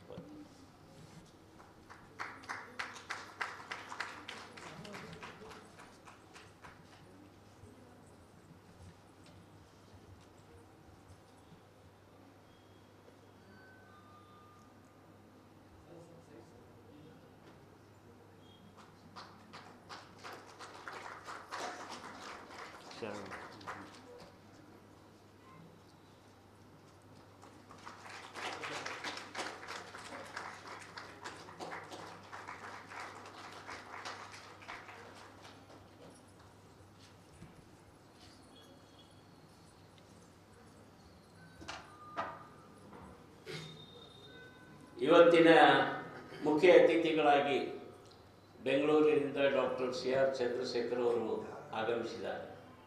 ಖ್ಯಾತ ಮನೋವೈದ್ಯರು, ಕರ್ನಾಟಕಕ್ಕೆ ಸುಪ್ರಸಿದ್ಧರು. ಇಂಥ ಒಬ್ಬ ಮನೋವಿಜ್ಞಾನದ ಮೇಲೆ ಸುಮಾರು 300ಕ್ಕೂ ಹೆಚ್ಚು ಪುಸ್ತಕಗಳು, ಸಂದರ್ಶನಗಳು, ಆಡಿಯೋ ವಿಡಿಯೋ ಸಂದರ್ಶನಗಳು, ಸಮಾಲೋಚನೆಗಳು ನಡೆಸಿ ಕರ್ನಾಟಕ ಪ್ರಸಿದ್ಧವಾಗಿ ಸುಮಾರು 5 ದಶಕಗಳ ಕಾಲದಲ್ಲಿ ಅನೇಕ ಮನೋರೋಗಿಗಳ ಚಿಕಿತ್ಸೆಯನ್ನು ನೀಡಿ ಅವರು ಡಾಕ್ಟರ್ ಮೋದಿ ಕಣ್ಣಿನ ಡಾಕ್ಟರ್ ಅಂತ ಹೆಂಗೆ ಪ್ರಸಿದ್ಧರಾಗಿದ್ದಾರೆ, ಹಾಗೆ ಚಂದ್ರಶೇಖರ್ ಅವರು ಮನೋವಿಜ್ಞಾನದ ವಿಜ್ಞಾನಿಗಳಾಗಿ ಕಾಣಿಸಿಕೊಳ್ತಾರೆ. ನಿಮಾನ್ಸ್ನಲ್ಲಿ 50 ವರ್ಷಗಳ ಸೇವೆ ಸಲ್ಲಿಸಿದ ಮೇಲೆ ಹನಿ ಹನಿಯಾಗಿ ಕೂಡಿಸಿಟ್ಟ ಹಣವನ್ನು ಜಮೆ ಮಾಡಿ ಸುಮಾರು 1,20,00,000 ರೂಪಾಯಿ ಅದೇ ಸಂಸ್ಥೆಗೆ ವೈಯಕ್ತಿಕವಾಗಿ ದೇಣಿಗೆಯನ್ನು ನೀಡಿದ್ದಾರೆ. ಸುಮಾರು 1 ಲಕ್ಷಕ್ಕಿಂತಲೂ ಹೆಚ್ಚು ಮನೋರೋಗಿಗಳಿಗೆ ಸಂದರ್ಶನ ಮಾಡಿದ್ದಾರೆ. ಸುಮಾರು 2 ಲಕ್ಷದಷ್ಟು ಸಮಾಲೋಚನೆ ಸಭೆಗಳನ್ನು ನಡೆಸಿದ್ದಾರೆ. ಅನೇಕರಿಗೆ ಪತ್ರಗಳ ಮೂಲಕ, ದೂರವಾಣಿ ಮೂಲಕ ಆಪ್ತ ಸಮಾಲೋಚನೆ ನಡೆಸಿ ಮನೋರೋಗವನ್ನು ನಿವಾರಿಸುವ ದಿಸೆಯಲ್ಲಿ ಬಹಳ ಪ್ರಯತ್ನ ಪಟ್ಟಿದ್ದಾರೆ. ಒಂದು ಮಾತನ್ನು ಹೇಳಬೇಕು, ನನಗೆ ಒಂದು ಫಿಲಾಸಫಿ ಟಚ್ ಇರೋದರಿಂದ ದೇಹ ಮತ್ತು ಮನಸ್ಸು ಎರಡು ಭಾಳ ಪ್ರಮುಖವಾದದ್ದು. ದೈಹಿಕ ಬಲಾಢ್ಯತೆ ಜೊತೆಗೆ ಮಾನಸಿಕ ಬಲಾಢ್ಯತೆಯೂ ಬಹಳ ಮುಖ್ಯವಾದದ್ದು. ದೇಹ ದಷ್ಟಪುಷ್ಟವಾಗಿ ಇದ್ದು ದೌರ್ಬಲ್ಯ ಇದ್ದರೆ ಏನನ್ನೂ ಸಾಧಿಸಲಿಕ್ಕಾಗದು. ದೇಹ ಮತ್ತು ಮನಸ್ಸುಗಳ ಸಮ್ಮಿಲನವೇ ಜೀವನ. ಅಂಥ ಒಂದು ಮನಸ್ಸಿನಂಥ ಪ್ರಖರ ವಿಷಯವನ್ನು ಇಡೀ ತಮ್ಮ ಜೀವಮಾನದ ಎಲ್ಲ ಆಯುಷ್ಯನ್ನು ಮುಡಿಪಾಗಿಟ್ಟು ಲೋಕ ಕಲ್ಯಾಣವನ್ನು ಮಾಡಿದಂಥ ಒಬ್ಬ ಡಾಕ್ಟರ್ ಅಂತವರನ್ನು ನಾನು ಈ ಸಂದರ್ಭದಲ್ಲಿ ಒಂದು ಭಾವುಕವಾಗಿ ಮಾತು ಹೇಳ್ತೇನೆ. ದೇವರು ನಮ್ಮನ್ನು ಸೃಷ್ಟಿಸಿದ ಮೇಲೆ ಚೆನ್ನಾಗಿ ಬಾಳಿ ಬದುಕಲು ಡಾಕ್ಟರ್ ಹತ್ರ ಕಳಿಸಿದ. ಡಾಕ್ಟರೇ ಎರಡನೇ ದೇವರು. ಅಕಸ್ಮಾತ್ ಡಾಕ್ಟರ್ ಮನಸ್ಸು ಮಾಡಲಿಲ್ಲ ಅಂದರೆ ಮತ್ತೆ ಪುನಃ ನಾವು ದೇವ್ರ ಹತ್ರನೇ ಹೋಗಬೇಕಾಗ್ತದೆ. ಆದರೆ ಅವರು ಮನುಷ್ಯರಾಗಿ ಬಾಳುವಂತೆ, ಮನುಷ್ಯರಲ್ಲಿರುವ ಮನಸ್ಸು ಪ್ರಫುಲ್ಲಿತವಾಗಿರುವಂತೆ ಮಾಡಲಿಕ್ಕೆ ಲೋಕೋಪಕಾರಕ್ಕಾಗಿ, ಸಕಲ ಜೀವಾತ್ಮರಿಗಾಗಿ, ಒಳಿತನ್ನು ಬಯಸುವುದಕ್ಕಾಗಿ ಬದುಕಿದ ಪುಣ್ಯಾತ್ಮ ಅವರನ್ನು ನಾವು ನೋಡೋದೇ ಒಂದು ಸೌಭಾಗ್ಯ. ಇವತ್ತು ಅವರು ಮುಖ್ಯ ಅತಿಥಿಗಳಾಗಿ ಆಗಮಿಸಿದ್ದಾರೆ. ಅವರಿಗೆ ಶರಣಬಸವ ಕೊನೆಕ್ ಅವರು ಬಸವ ಪ್ರಕಾಶನದಿಂದ ಗೌರವಿಸಬೇಕು ಅಂತ ನಾನು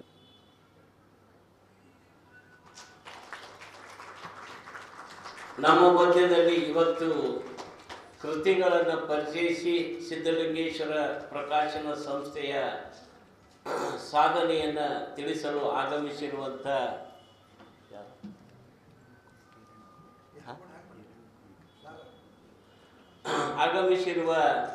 ನಮ್ಮ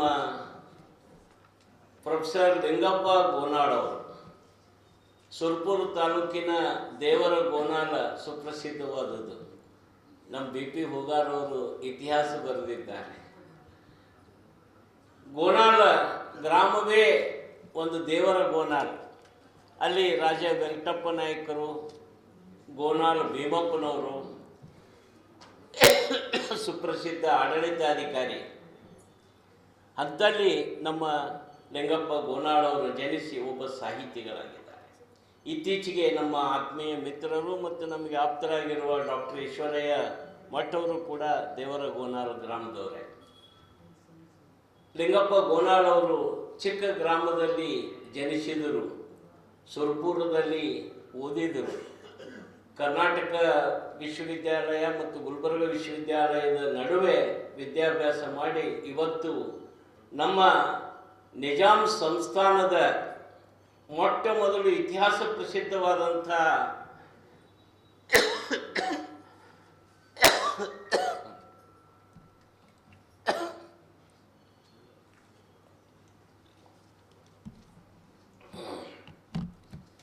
ವಿಶ್ವವಿದ್ಯಾಲಯ ಉಸ್ಮಾನಿಯಾ ಯೂನಿವರ್ಸಿಟಿ ನಮ್ಮ ರಾಜಮನೆತನದ ದೊಡ್ಡ ವಿಶ್ವವಿದ್ಯಾಲಯ. 16 ಜಿಲ್ಲೆಗಳು, ಕರ್ನಾಟಕದ 3, ಮಹಾರಾಷ್ಟ್ರದ 5, ತೆಲಂಗಾಣದ 8 ಜಿಲ್ಲೆಗಳು, 13 ಜಿಲ್ಲೆ. ಈಗ ಸದ್ಯಕ್ಕೆ 13.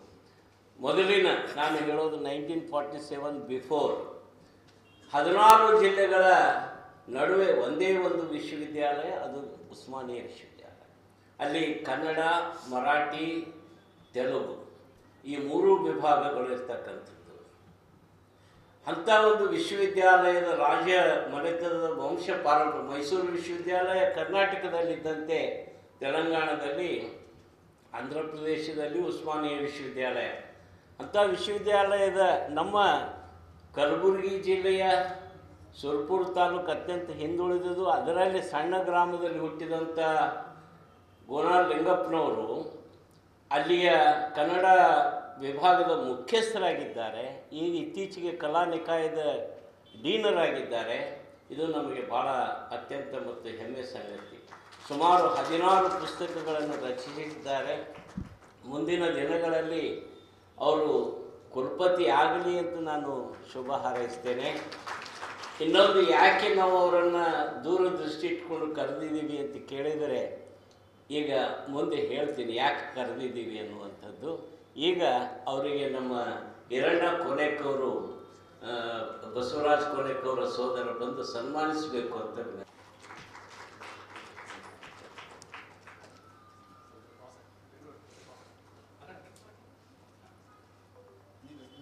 ಸದಸ್ಯರಾದ ಶ್ರೀಮತಿ ಜಯದೇವಿ ಗಾಯಕವಾಡರವರು ಕನ್ನಡ ಪ್ರಾಧ್ಯಾಪಕರಾಗಿ ಯಾಜ್ಞಸೇನೆಯಿಂದ ಹಿಡಿದುಕೊಂಡು 25 ವರ್ಷಗಳ ಕಾಲ ಸಿದ್ಧಲಿಂಗೇಶ್ವರ ಪ್ರಕಾಶನ ಸಂಸ್ಥೆಗೆ ಸಂಬಂಧಿಸಿ ಯಶಸ್ವಿಯಾಗಿ ಸತಿಪತಿಗಳು 25ನೇ ವರ್ಷದ್ದು ಸಿದ್ಧಲಿಂಗೇಶ್ವರ ಪ್ರಕಾಶನ ಸಂಸ್ಥೆಯ ಸ್ನೇಹ ಸಿಲ್ವರ್ ಜೂಬ್ಲಿ ಆಚರಿಸಬೇಕು.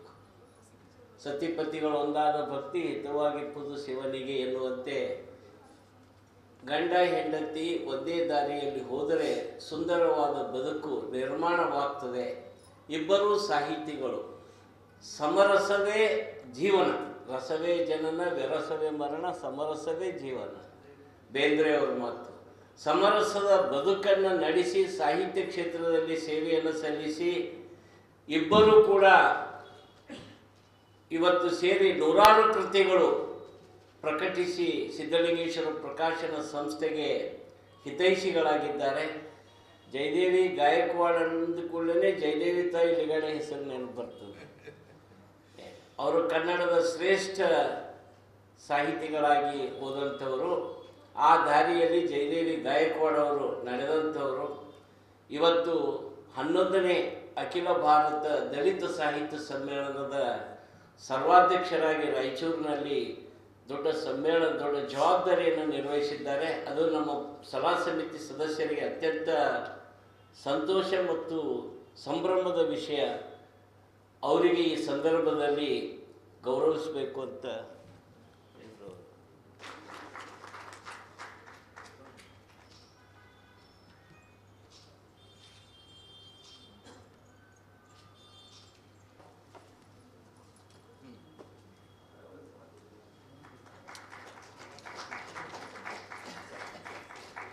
ಪ್ರಸಾರಾಂಗದ ಪುಸ್ತಕಗಳನ್ನು ಅಧಿಕೃತವಾಗಿ ಮಾರಾಟ ಮಾಡುವುದರ ಜೊತೆಗೆ ಅಧಿಕೃತ ಪ್ರಕಟಣೆಯನ್ನು ಮಾಡ್ತಕ್ಕಂಥ ಅವಕಾಶವನ್ನು ದೊರೆತಿರುವುದರಿಂದ 6 ವಿಶ್ವವಿದ್ಯಾಲಯಗಳ ಸಂಪರ್ಕದಲ್ಲಿ ಸಹಯೋಗದಲ್ಲಿ ವಿಚಾರ ಸಂಕಿರಣಗಳು, ಸಂವಾದಗಳು, ವಿದ್ವಾಂಸರ ಜೊತೆ ಮಾತುಕತೆಗಳು, ಅನೇಕ ಸಾಹಿತ್ಯಿಕ ಸಾಂಸ್ಕೃತಿಕ ಚಟುವಟಿಕೆಗಳನ್ನು ಇಡೀ ವರ್ಷ ನಡೆಸಬೇಕು ಅನ್ನುವಂಥ ಸಂಕಲ್ಪವನ್ನು ಮಾಡಿದ್ದೇವೆ.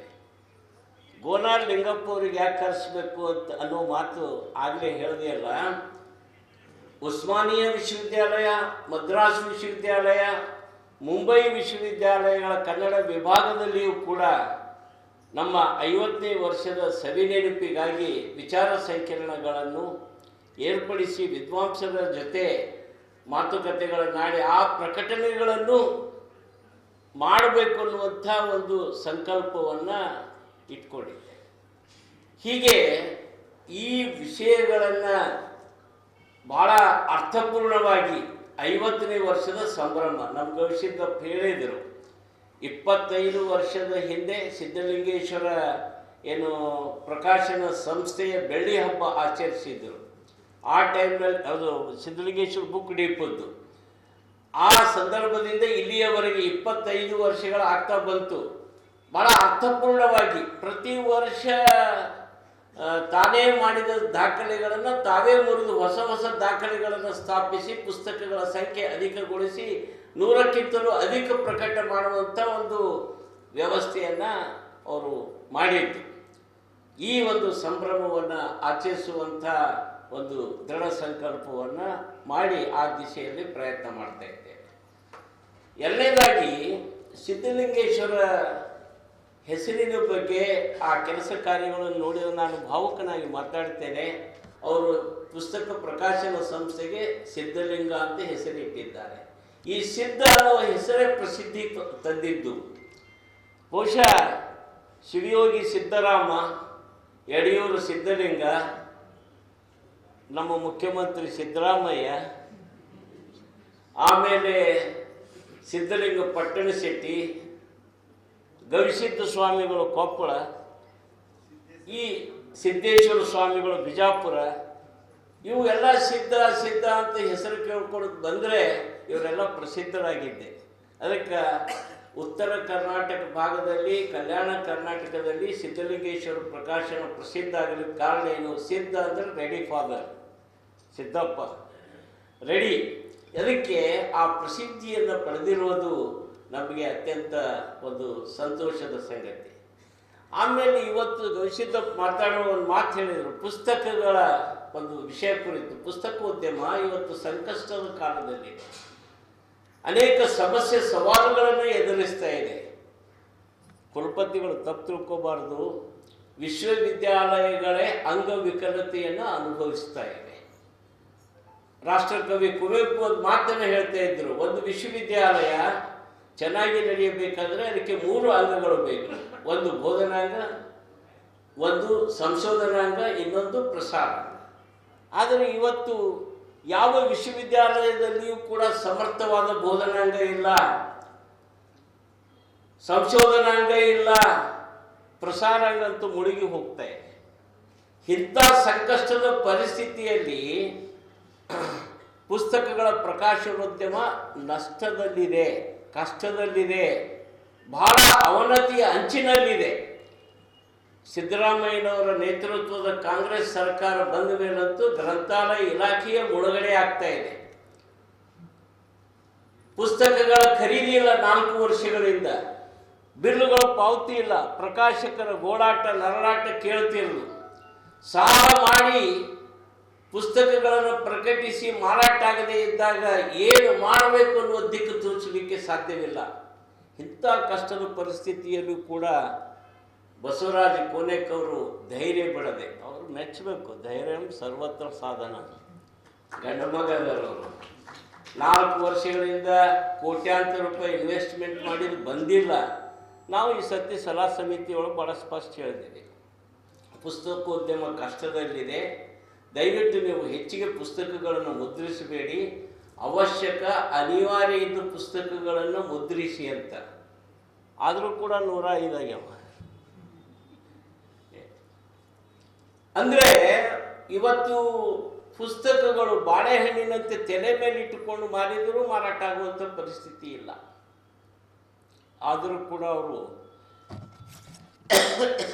ಇದು ಮುಳುಗಲಿಕ್ಕೆ ಬಿಡಲ್ಲ, ಅದು ತೇಲಲಿಕ್ಕೆ ಬಿಡಲ್ಲ, ಹಾಗೆ ಹೊಡ್ಕೊಂಡು ಹೋಗುವಂಥದ್ದು. ಇಂಥ ಪರಿಸ್ಥಿತಿಯಲ್ಲಿಯೂ ಕೂಡ 105 ಪುಸ್ತಕಗಳನ್ನು ಪ್ರಕಟಿಸಿ ಲೋಕಾರ್ಪಣೆಗೊಳಿಸ್ತಕ್ಕಂಥದ್ದು ಭಾಳ ಒಂದು ಹೆಮ್ಮೆಯ ಸಂಗತಿ. ಇನ್ನೊಂದು ಮಾತನ್ನು ಹೇಳಿ ಮುಗಿಸ್ತೇನೆ. ಅವ್ರ ಬಗ್ಗೆ ಎಷ್ಟು ಮಾತಾಡಿದ್ರು ನನಗೆ ಸಮಾಧಾನ ಆಗಲ್ಲ. ಯಾಕಂದ್ರೆ ದಿನಾ ಮಾತಾಡ್ತಿರ್ತೀವಿ, ದಿನಾ ಸಮಸ್ಯೆಗಳನ್ನು ಹಂಚ್ಕೊಳ್ತಿರ್ತೀವಿ. ಅವರು ಟೈಮಿಗೆ ಭಾಳ ಬೆಲೆ ಕೊಡ್ತಾರೆ. ಇವತ್ತೊಂದು ಘಟನೆ, CR ಚಂದ್ರಶೇಖರ್ ಅವ್ರ ಟ್ರೈನ್ ವಾಡಿಯಲ್ಲಿ ನಿಂತದ್ದು, ಇವ್ರು ಹೋಗಿ ರೈಲ್ವೆ ಸ್ಟೇಷನ್ದಾಗ ಕೂತಾರೆ. 1 ತಾಸಾದರೂ ಬಿಡುವಂಥದ್ದು. ನಂದೊಂದು ತಾಸು ಟೈಮ್ ಹೋಯ್ತ್ರಿ ಅಂತ. ಆಮೇಲೆ ಅವ್ರು ಬಂದರು. ಬಂದ ಮೇಲೆ ಅವ್ರಿಗೆ ಕರ್ಕೊಂಬಂದು ಲಾಡ್ಜ್ನಾಗ ಇಳಿಸಿ ಬರ್ಲಿಕ್ಕೆ ಮತ್ತೊಂದು ತಾಸು ಹೋಯ್ತು. 2 ತಾಸು ಕಳೆದು ಅಂತಂದರು. ನಂದು ಮಾರಾಯ, ನಮ್ಮ ಎಲ್ಲ ಜೀವನನೇ ಆಯುಷ್ಯನೇ ಹೋಗ್ಯಾವ, ನಾವು ತಲೆ ಕೆಡಿಸ್ಕೊಂಡಲ್ಲಿ 2 ತಾಸು ಬಗ್ಗೆ ಎಷ್ಟು ತಲೆ ಕೆಡಿಸ್ಕೊತೀವಿ. ಅಂದ್ರೆ ಯಾವ ಮನುಷ್ಯ ಟೈಮಿಗೆ ಬೆಲೆ ಕೊಡ್ತಾನೆ ಅವನಿಗೆ ಟೈಮ್ ಬೆಲೆ ಕೊಡ್ತದೆ. ಯಾರು ಟೈಮಿಗೆ ಬೆಲೆ ಕೊಡೋದಿಲ್ಲ ಅವನಿಗೆ ಟೈಮ್ ಬೆಲೆ ಕೊಡೋದಿಲ್ಲ. ನಮ್ಮ ಇಡೀ ಜೀವನದಾಗ ಅವು ಎಷ್ಟೋ ದಿನಗಳು ಹೆಂಗೆಂಗೋ ಹೋಗ್ಯಾವ, ಲೆಕ್ಕನೇ ಹಾಕಿಲ್ಲ. ಅವರು ನಿಮಿಷಗಳು ಲೆಕ್ಕ ಹಾಕ್ತಾರೆ. ಅಂದರೆ ಇಷ್ಟು ದಿನದ 16-17 ಗಂಟೆಗಳ ಕಾಲ ದುಡಿಯುವುದರಿಂದ ಒಬ್ಬ ಮನುಷ್ಯ ಇಷ್ಟು ಸಾಧನೆ ಮಾಡ್ತಾನೆ. 49 ವರ್ಷಗಳ ಕಾಲ ಸತತ ದುಡಿಮೆ, ನಿರಂತರ ಪ್ರಯತ್ನ. ನನಗೊಮ್ಮೊಮ್ಮೆ ಅನ್ನಿಸ್ತದೆ, ಅವ್ರು ಮಲ್ಕೊಂಡಾಗ ಅಷ್ಟೇ ನಿದ್ದೆ ಹತ್ತಿರ್ತದೆ, ಎದ್ದು ಕೂಡ ವ್ಯಾಪಾರ ಶುರು ಆಗ್ತದೆ. ಇರುವೆ ಮಲ್ಕೊಂಡಿದ್ದು ನೋಡಿಲ್ಲ, ಬಸವರಾಜ್ ಕೊನೆಗೆ ಸುಮ್ಮ ಕೂತಿದ್ದು ನಾನು ನೋಡಿಲ್ಲ. ಇವು 2 ದೃಶ್ಯಗಳು ಅಪರೂಪ ಆಗಿವೆ. ಹಂಗೆ ಸಾಧಕ. ಅದಕ್ಕೊಂದು ತಮಾಷೆ ಮಾಡ್ತೀನಿ. ಬಹುಶಃ ಕಲಬುರಗಿಯೊಳಗೆ ಕೊನೆ ಕತ್ತ ಕಾಯಕ ಜೀವಿಗಳು ಎಲ್ಲರೂ ನಾವು ಆಗಿದ್ದರೆ ಮೋದಿಗಾಗಲಿ ಸಿದ್ದರಾಮಯ್ಯನವರಿಗಾಗಿ ಸಂಕಷ್ಟ ಬರ್ತಿರಲಿಲ್ಲ. ದೇಶ ನಡೆಸುವ ಒಂದು ತೆರೆ ಕೆಡಿಸ್ಕೊಂಡು ಪ್ರಶ್ನೆ ಇರ್ತಿರಲಿಲ್ಲ. ಸಿದ್ದರಾಮಯ್ಯ ಅಕ್ಕಿ ಫ್ರೀ ಕೊಡೋದಾಗಲಿ, ಮೋದಿಯವರು ನಿಮ್ಮ ಅಕೌಂಟಿಗೆ ರೊಕ್ಕ ಹಾಕ್ತೀನಿ ಅನ್ನೋ ಹೇಳಿಕೆನೇ ಬರ್ತಿರಲಿಲ್ಲ. ಯಾಕಂದ್ರೆ ಬಸವಣ್ಣ ಹೇಳಿದ ಹಾಗೆ ಊರ ಮುದ್ದೆ ಹಾಲು ಹಳ್ಳ ಹರಿಯಲು ಉಪ್ಪ ನೀರ ನುಗ್ಗುವ ಮತಿ ಏಕೆ ಅಂತ. ಎಲ್ಲರೂ ಕಾಯಕ ದಾಸೋಹ ಮಾಡ್ಕೊತ ಹೋದ್ರು ಶ್ರೀಮಂತರು ಆಗ್ತಾರೆ. ಬಡವರಿಲ್ಲ, ಬೇಡುವವರಿಲ್ಲದೆ ಬಡವನಾದೇನಯ್ಯ ಅಂತ ಬಸವಣ್ಣ ಹೇಳುವ ಹಾಗೆ ಯಾರೂ ಬಡವರು ಇರ್ತಿರಲಿಲ್ಲ. ಆದರೆ ಇವತ್ತು ದುರ್ದೈವ, ಮೈಗಾಡೋರು, ಕೂತುಣ್ಣವರು, ಹರಾಮಿ ತಿನ್ನೋರು, ವಾಮ ಮಾರ್ಗದಲ್ಲಿ ಹೋಗೋರ ಸಂಖ್ಯೆ ಹೆಚ್ಚಾಗಿರೋದ್ರಿಂದ ಭಾರತಕ್ಕೆ ಬಡತನ ಬಂದಿರ್ತಕ್ಕಂಥ. ಅದಕ್ಕೆ ಒಬ್ಬ ಕಾಯಕ ಯೋಗಿ ಅಂತನ್ನುವಂಥ ಮಾತನ್ನು ಈ ಸಂದರ್ಭದಲ್ಲಿ ಹೇಳ್ತಾ, ಎಲ್ಲಕ್ಕಿಂತ ದೊಡ್ಡ ಮಾತು ಕೊನೆಯದೇನು ಅಂತಂದರೆ, ಅವ್ರ ಬಳಿ ಸಂಪತ್ತು ಭಾಳ ಅದ. ಅವರು ಹೇಳಲ್ಲ, ನಾವೇ ತಿಳ್ಕೋಬೇಕು. ಮೊದಲನೇದಾಗಿ ದೇವರ ಆರೋಗ್ಯ ಸಂಪತ್ತು ಚಲೋ ಕೊಟ್ಟನು. ಅವ್ರಿಗೆ 74 ವರ್ಷ ಸರ್, ಭಾಳ ಮಜಬೂತ್ ಅದ. ಬಹುಶಃ ಇನ್ನೊಂದು 25 ವರ್ಷ ಗ್ಯಾರಂಟಿ, 100 ವರ್ಷ ತುಂಬ್ತದ ಅಂತ ಅನಿಸ್ತದೆ. ಎರಡನೇದು, ಆರೋಗ್ಯ ಸಂಪತ್ತು ಜೊತೆಗೆ ಸಂಪತ್ತು ಭಾಳ ಗಳಿಸ್ಯಾರ. 50 ವರ್ಷನಾಗ ಏನು ಕಡಿಮೆ ಗಳಿಸಿಲ್ರಿ. ಮೊದಲು ಒಂದು 3,000 ರೂಪಾಯಿದಾಗ ವ್ಯಾಪಾರ ಶುರು ಮಾಡಿ 300 ಕೋಟಿಗೆ ಬಂದದೇನು ಅಂದಾಜು. ಇನ್ಕಮ್ ಟ್ಯಾಕ್ಸ್ದವ್ರು ಯಾರು ಇರಬೇಕಿಲ್ಲ. ಇದ್ರು ಏನು ಅಂಜಪ್ಪನೇ ಇಲ್ಲ. ಅವರೆಲ್ಲ ವ್ಯವಹಾರ ವೈಟ್ನಾಗ ಅವ, ಬ್ಲ್ಯಾಕ್ ಯಾವುದೂ ಇಲ್ಲ. ಅದರ ಜೊತೆಗೆ ಎಲ್ಲರೂ ಅವರು ಮಕ್ಕಳಿಗೆ ಮದುವೆ ಮಾಡೋ ಟೈಮಿಗೆ ಹೆಣ್ಣು ಕೊಡುವಾಗ ಅಂದ್ರಂತ ಹೊಲ ಎಷ್ಟದ ಅಂತ. ಇವ್ರ ಬಳಿ ಹೊಲ ಇರಲಿಲ್ಲ. ಇವತ್ತು ಎಷ್ಟು ಎಕರೆ ಮಾಡೀರಿ? 15 ಎಕರೆ ತೋಟ. 15 ಎಕರೆ ತೋಟ ಮಾಡ್ಯಾರ. ನಾನು ನಕ್ಕೊಂತಂದೆ, ನೀವು ಏನೂ ಮಾಡಲಿಲ್ಲ ಅಂದ್ರೂ ಪರವಾಗಿಲ್ಲ, ಏನು ಕಳಿಸಿದ್ರು ಉಣೋದು 2 ರೊಟ್ಟಿ ಪಲ್ಯ. 2 ರೊಟ್ಟಿ ಪಲ್ಯಕ್ಕೆ ಇಷ್ಟಾಗಿ ಬಡದಾಡ್ತೀರಿ ಅಂತ. ಬರೀ 15 ಎಕರೆ ತೋಟ ಇದ್ದರೂ ಸಾಕು, ಆರಾಮಾಗಿ ಉಂಡು ಬದುಕ್ಬೋದು. ಆದರೆ ಅವರು ಬಡದಾಟ, ಹೋರಾಟ ಅದು ನೋಡಿ ಒಂದು ಮಾತನ್ನು ಹೇಳಿದರು, ನಾನು ಹೊಟ್ಟೆ ತುಂಬಿಸ್ಕೊಳ್ಳೋದಕ್ಕೆ, ನನ್ನ ಹೆಂಡತಿ ಮಕ್ಕಳು ಬದುಕಿಸೋಕ್ಕೆ ಇಷ್ಟೇನು ಬೇಕಾಗಿಲ್ಲ, ಒಂದು ಸೇವೆ, ಪುಸ್ತಕ ಸೇವೆ, ಜ್ಞಾನಾರ್ಜನೆ ಸೇವೆಗಾಗಿ ಬಡದಾಡ್ತಾ ಇದ್ದೀನಿ. ಬಸವಣ್ಣನ ಒಂದು ಮಾತಿದೆ, ಒಡನವಸರಕ್ಕಾಗಿ ಕುದಿಯದೆ ಒಡೆಯನ ಅವಸರಕ್ಕಾಗಿ ಕುದಿಯಿವೆ ಅಂತ.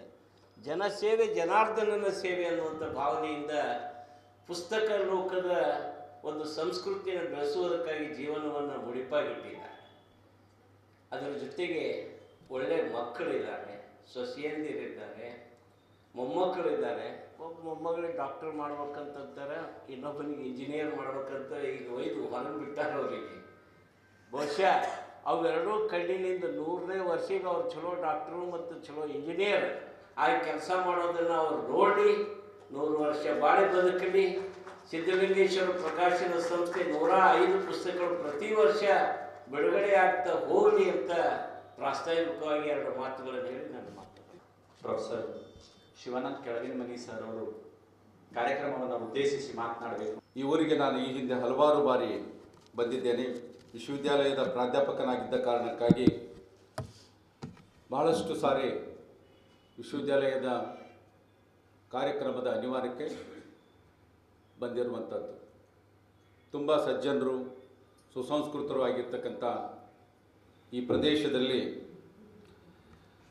ಶ್ರೀ ಸಿದ್ಧಲಿಂಗೇಶ್ವರ ಬುಕ್ ಡಿಪೋ ಮತ್ತು ಪ್ರಕಾಶನವನ್ನು ಮಾಡೋದ್ರ ಮೂಲಕವಾಗಿ ಒಂದು ಪ್ರದೇಶದಲ್ಲಿ ಒಂದು ಪ್ರಕಾಶನ ಇತ್ತು ಅಂತ ಹೇಳಿದ್ರೆ ಆ ಪ್ರದೇಶದ ಜನರ ಸುಸಂಸ್ಕೃತಿಯನ್ನು, ಜ್ಞಾನದ ದಾಹವನ್ನು, ಅದರ ವಿಸ್ತಾರವನ್ನು ಅದು ಪ್ರತಿನಿಧಿಸುತ್ತೆ ಅನ್ನೋ ಅರ್ಥ.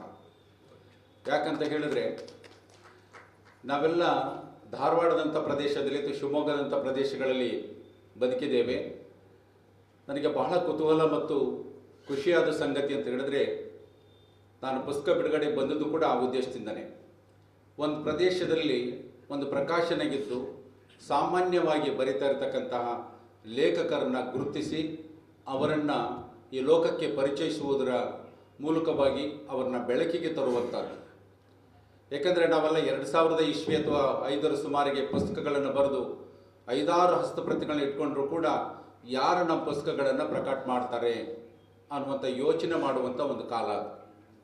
ಬಹುತೇಕವಾಗಿ ಆಗ ನೋಡಿದರೆ ನೀವು ಹೊಸದಾಗಿ ಬರಿತಾ ಇದ್ದೀರಿ, ಇಲ್ಲರಿ ಒಂದು ಸ್ವಲ್ಪ ನೀವು 4-6 ಪುಸ್ತಕಗಳಾದ ಮೇಲೆ ನಿಮ್ಮ ಪುಸ್ತಕಗಳನ್ನು ಪ್ರಿಂಟ್ ಮಾಡ್ತೀವಿ ಅಂತ ಹೇಳಿದಂಥ ಪ್ರಕಾಶಕರು ಕೂಡ ಉಂಟು. ಹೀಗಾಗಿ ನಾವು ಲೇಖಕರಾಗೋದಿಲ್ಲ, ನಮ್ಮ ಪುಸ್ತಕಗಳು ಪ್ರಕಟ ಆಗೋದಿಲ್ಲ ಅಂತ ಹೇಳಿ ಶೋಚನೀಯವಾದಂಥ ಸ್ಥಿತಿ ಒಳಗಡೆ ಇದ್ದಂಥದ್ರೊಳಗಡೆ ಬೆಂಗಳೂರಿನ ಪ್ರಕಾಶಕರು ನಮಗೆ ಆಮೇಲೆ ನಂತರದಲ್ಲಿ ಗೆಳೆಯರ ಮೂಲಕವಾಗಿ ಬಂದದ್ದು. ತದನಂತರದಲ್ಲಿ ಖ್ಯಾತನಾಮಗಿರ್ತಕ್ಕಂಥ ಅನೇಕ ಪ್ರಕಾಶಕರು ನಮ್ಮ ಪುಸ್ತಕಗಳನ್ನು ಪ್ರಕಟ ಮಾಡಿದ್ದು ಅದೆಲ್ಲವೂ ಇತಿಹಾಸ. ಆದರೆ ಈ ಪ್ರದೇಶದಲ್ಲಿ ಬಹುತೇಕವಾಗಿ ನನಗೆ 105 ಜನ ಲೇಖಕರ ಕೃತಿಗಳಂತ ಹೇಳಿದಾಗ ಬಹಳ ಸಂತೋಷ ಮತ್ತು ಆಶ್ಚರ್ಯ ಕೂಡ ಆಯಿತು. ಯಾಕೆಂದರೆ ಒಂದು ಪ್ರದೇಶದಲ್ಲಿ ಒಬ್ಬ ಲೇಖಕ ಹುಟ್ಕೊಳ್ತಾನಂತ ಹೇಳಿದ್ರೆ ಆ ಪ್ರದೇಶದಲ್ಲಿ ಆತ ಪ್ರಜ್ಞಾವಂತನಾಗಿದ್ದಾನೆ ಅಂತ ಅನ್ನೋದರ ಅರ್ಥ. ಮತ್ತು ಆ ಸಮಾಜದಲ್ಲಿರ್ತಕ್ಕಂಥ ಅಥವಾ ಆ ಪ್ರದೇಶದಲ್ಲಿರುವಂತಹ ಅನೇಕ ರೀತಿಯ ಜೀವನಾನುಭವಗಳನ್ನು, ಇತಿಹಾಸ, ಪರಂಪರೆ, ಸಂಸ್ಕೃತಿ, ಜಾನಪದ, ಕಲೆ, ಹೀಗೆ ಹಲವಾರು ರೀತಿಯ ವಿಷಯಗಳು ಒಂದು ಪ್ರಕಾಶನದ ಸಂಸ್ಥೆಯ ಮೂಲಕವಾಗಿ ಅದು ಪ್ರಸಾರಗೊಂಡಾಗ ಅದು ಜನರಿಗೆ ತಲುಪುವಂತಹ ರೀತಿಯಲ್ಲಿ, ಏಕೆಂದರೆ ಬಹುತೇಕವಾಗಿ ನಮ್ಮ ಪ್ರದೇಶದ ಚರಿತ್ರೆಗಳಾಗಲಿ ಇತಿಹಾಸಗಳಾಗಲಿ ನಮಗೆ ಗೊತ್ತಿರೋದಿಲ್ಲ. ಅದು ಗೊತ್ತಾಗೋದು ಯಾವುದರ ಅಂತ ಹೇಳಿದ್ರೆ ಅದು ಪುಸ್ತಕಗಳ ಮೂಲಕವಾಗಿ, ಆ ಪುಸ್ತಕಗಳನ್ನು ಪ್ರಕಟಿಸುವಂಥವರ ಹೊಣೆಗಾರಿಕೆ ಮತ್ತು ಕರ್ತವ್ಯಗಳ ಮೂಲಕವಾಗಿ ಅದು ಪ್ರಸಾರ ಆಗುತ್ತೆ. ಹಾಗಾಗಿ ನಾವು ಅವರಿಗೆ ಕೃತಜ್ಞತೆಗಳನ್ನು ಹೇಳಬೇಕು. ಒಂದು ಪ್ರಕಾಶನದ ಸಂಸ್ಥೆಗಳಿಗೆ ಅವರು ಧೈರ್ಯ ಮಾಡಿ ಅಂಥ ಕೃತಿಗಳನ್ನು ಅವರು ಗುರುತಿಸಿ ಅವುಗಳನ್ನು ಪ್ರಕಟಿಸಿ ಜನರಿಗೆ ತಲುಪಿಸುವಂಥ ಕಾಯಕವನ್ನು ಮಾಡದೆ ಹೋದರೆ ನಮಗೆ ಭೌತಿಕವಾಗಿ ಈ ನಾಡಿನ ಚರಿತ್ರೆ ಆಗಲಿ, ಇತಿಹಾಸ ಆಗಲಿ, ಪರಂಪರೆಗಳಾಗಲಿ, ಸಂಸ್ಕೃತಿ ಆಗಲಿ ಪರಿಚಯ ಆಗೋದಕ್ಕೇ ಸಾಧ್ಯ ಇಲ್ಲ. ಭೌತಿಕವಾಗಿ ಕಲಬುರಗಿ ಸಗರನಾಡಿನ ಸಂಸ್ಥೆ ಅಂತ ಹೇಳಿ ಭಾಳ ಪ್ರಸಿದ್ಧವಾಗಿರ್ತಕ್ಕಂಥದ್ದು. ಇಲ್ಲಿರ್ತಕ್ಕಂಥವರ ಅನೇಕ ಶರಣರ, ದಾಸರ, ಅನೇಕ ರೀತಿಯ ತತ್ವಪದಕಾರರ ಅನೇಕ ಹಿನ್ನೆಲೆಗಳು ಕೂಡ ಆ ಪುಸ್ತಕಗಳು ಪ್ರಕಟ ಆಗಿದ್ದರಿಂದ ನನ್ನಂಥವನಿಗೆ ಗೊತ್ತಾಗಿತ್ತು. ಹಾಗಾಗಿ ಒಂದು ಪುಸ್ತಕದ ಸಂಸ್ಥೆ ಅನ್ನುವಂಥದ್ದು ಒಂದು ಜ್ಞಾನವನ್ನು ಪ್ರಸಾರ ಮಾಡುವಂಥ ಒಂದು ದೊಡ್ಡ ಸಂಸ್ಥೆ. ಹಾಗಾಗಿ ಆ ನೆಲದೊಳಗಡೆ ಇರುವಂತಹ ಅನೇಕ ಬಗೆಯಾಗಿರುವ ಆ ಜ್ಞಾನ ಶಿಸ್ತುಗಳನ್ನು ಪ್ರಸಾರ ಮಾಡುವಲ್ಲಿ ಈ ಸಿದ್ಧಲಿಂಗೇಶ್ವರ ಸಂಸ್ಥೆ ಭಾಳ ಪ್ರಮುಖವಾಗಿರ್ತಕ್ಕಂಥ ಪಾತ್ರವನ್ನು ವಹಿಸಿದೆ ಅನ್ನುವಂಥದ್ದನ್ನು. ಮತ್ತು ಅದರ ಜೊತೆಗೆ ಬಹಳ ವಿಶೇಷ ಅಂತ ಹೇಳಿದ್ರೆ ಒಂದು ಪ್ರದೇಶದಲ್ಲಿ ಬದುಕ್ತಾ ಇರ್ತಕ್ಕಂಥ ಜನಜೀವನದ ರೀತಿ ರಿವಾಜುಗಳು, ಅವರಲ್ಲಿರ್ತಕ್ಕಂತಹ ಆಚಾರ ವಿಚಾರಗಳು, ನಂಬಿಕೆಗಳು, ಐತಿಹಾಸಿಕವಾಗಿರ್ತಕ್ಕಂತಹ ಅನೇಕ ಗುರುತುಗಳು, ಸಾಂಸ್ಕೃತಿಕವಾಗಿರ್ತಕ್ಕಂಥ ನಾಯಕರುಗಳು, ಹೀಗೆ ಹೆಮ್ಮರವಾಗಿರ್ತಕ್ಕಂತಹ ಒಂದು ನಾಡಿನ ಚರಿತ್ರೆಗಳನ್ನು ಬೆಳಕಿಗೆ ತರುವಲ್ಲಿ ಬಹಳ ಪ್ರಮುಖವಾಗಿರ್ತಕ್ಕಂಥ ಪಾತ್ರವನ್ನು ಈ ಸಿದ್ಧಲಿಂಗೇಶ್ವರ ಪ್ರಕಾಶನ ಮಾಡಿದೆ ಅನ್ನುವಂಥದ್ದನ್ನು. ಹಾಗಾಗಿ ಇಲ್ಲಿರ್ತಕ್ಕಂಥ ಎಷ್ಟು ಜನ ಲೇಖಕರನ್ನು ಅವ್ರಿಗೆ ಬೆಳಕಿಗೆ ತಂದಿದ್ದಾರೆ ಅನ್ನುವಂಥದ್ದನ್ನು ಆಮೇಲೆ ಇವರು ಹೇಳ್ತಾ ಇದ್ರು ಗವಿಸಿದ್ ಪಾಟೀಲ್ ಅವರು, ಅಂದರೆ ಅವರು ಪ್ರಕಾಶನದ ಸಂಸ್ಥೆಗಿಂತ 40, 50ಗಳ 80ರಿಂದ ಹಿಡಿದು 180ರವರೆಗೆ ಪುಸ್ತಕಗಳನ್ನು ತಂದಿದ್ದಾರೆ ಅಂತ ಹೇಳಿದ್ರೆ ಅಷ್ಟು ಜನ ಲೇಖಕರನ್ನು ಅವರು ಹೊರತಂದಿದ್ದಾರೆ ಅಂತ ಅರ್ಥ. ಹಾಗಾಗಿ ಅವರಿಗೆಲ್ಲ ಅವಕಾಶವನ್ನು ಮಾಡಿಕೊಟ್ಟಂಥವರು ಸಿದ್ಧಲಿಂಗೇಶ್ವರ ಪ್ರಕಾಶನದವರು. ಬಹುತೇಕ ಆ ಹಿನ್ನೆಲೆ ಒಳಗಡೆ ನೋಡ್ತಾ ಬಂದರೆ ಇಲ್ಲಿ ಇಷ್ಟು ವಿಜೃಂಭಣೆಗಿಂತ ಮತ್ತು ಈ ಬಗೆಯ ಒಳಗಡೆ ಒಂದು ಸಂಪತ್ಭರಿತವಾದ ರೀತಿ ಒಳಗಡೆ ಇಲ್ಲಿ ಪ್ರಕಾಶನದ ಮೂಲಕವಾಗಿ ಕೃತಿಗಳು ಬರ್ತಾ ಇದ್ದಾವೆ ಅಂತ ಹೇಳಿದ್ರೆ ಹುಬ್ಬಳ್ಳಿ, ಧಾರವಾಡ ಅಥವಾ ಶಿವಮೊಗ್ಗಂಥ ಪ್ರದೇಶಗಳಿಗಿಂತ ಹೆಚ್ಚು ಇಲ್ಲಿ ಬರಹಗಾರರು, ಓದುಗರು ಶ್ರೀಮಂತವಾಗಿದ್ದಾರೆ ಅನ್ನುವಂಥದ್ದು.